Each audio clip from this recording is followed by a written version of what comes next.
Hey everyone, let's talk about the new cards that'll come out with Naxx this week. There'll be 4 new neutral cards and 2 new class cards. Let's start with the Stone Skin Gargoyle, a 1/4 for 3 mana that restores to full life at the start of your turn. I don't understand this card, it seems way too weak to cost 3 mana. At 2 mana I would find the card interesting. As it stands, I would not consider playing this card in any deck. If you buff it, it just becomes an easy 2 for 1 for the enemy. It is also rare that people attack a minion unless they can kill it that turn, and they definitely won't attack the gargoyle unless they can kill it. That might be useful, except it only has 1 attack, so you're not exactly getting a lot of value out of it staying alive. The other problem with the card is that it heals at the beginning of your turn. Say the card survives your opponent's next turn. Now you attack with the gargoyle and it does not heal up, making it easy for the opponent to kill it. Now, if it healed at the end of your turn, it would be slightly better. Next card, the Unstable Ghoul. A 1/3 taunt for 2 mana that has a death rattle that deals 1 damage to all enemies, the same as Whirlwind. I'm not entirely sure about this card. The problem with it is that the opponent gets to react to it on their turn. So they can buff a minion if they wanted to survive the death rattle. They can play a minion that benefits from the death rattle, like an acolyte, or they can even silence it. The 1/3 body is unimpressive. It kinda seems like a heal free life and force the enemy to play a whirlwind the next turn. I would like the card a lot better if the 1 damage to everything was a battle cry, even if that would mean that it would end up as a 1/2 after the battle cry. I'm curious if people will find a way to make the card useful, or if it will end up being ignored. Next we have the Sludge Belcher, a 3/5 taunt that spawns a 1/2 taunt as its death rattle. I think this card is great.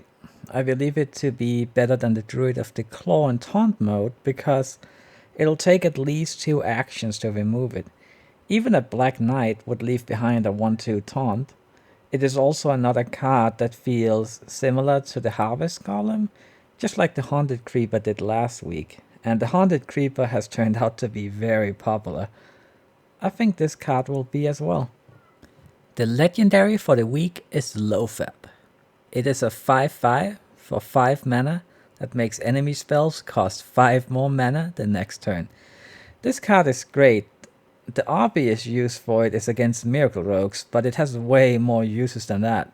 Say you have a lot of small minions and you're praying the enemy does not have an AoE?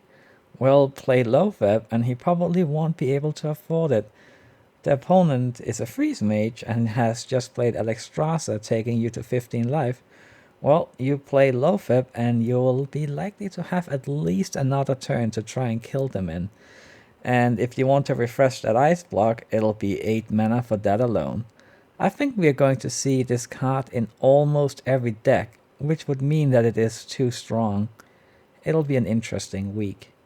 The first class card of the week is Duplicate, a 3 mana mage secret that activates the next time a friendly minion dies.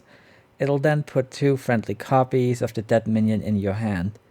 When this card was first announced, there was a lot of hype around it.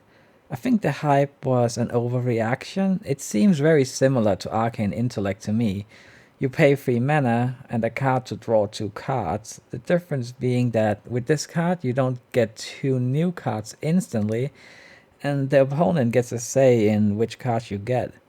Of course, there are some interesting options with the card. Say the opponent is at 15 life or so. You will play Leroy, attack face, and play this secret. However, there are also some extra downsides to the card. What if they hex your minion, kill it, and then give you a frog? Or what if they play their own Leroy and then kill one of the whelps? We will see what the week will bring, but I'm not overly impressed with this card myself. The new Hunter card is the Web Spinner, a 1/1 beast with a death rattle that gives you a random beast card in your hand. Some people don't like this card. I think it is great. A 1/1 cantrip for 1 mana? It's a great turn 1 play, and on later turns you can play it together with the buzzard, getting you 2 cards out of it. Because it is a beast, it also has the usual synergies with Houndsmaster, Timberwolf, and so on. I will include it in my own Hunter deck to try it out, and I have a feeling that I will want to keep it. Overall, I like the cards a bit less this week than last week, but this week does have Loatheb, which I think is stronger than any card we got last week, so I can't complain. Thanks for watching, everyone. I'll see you next time. Bye bye.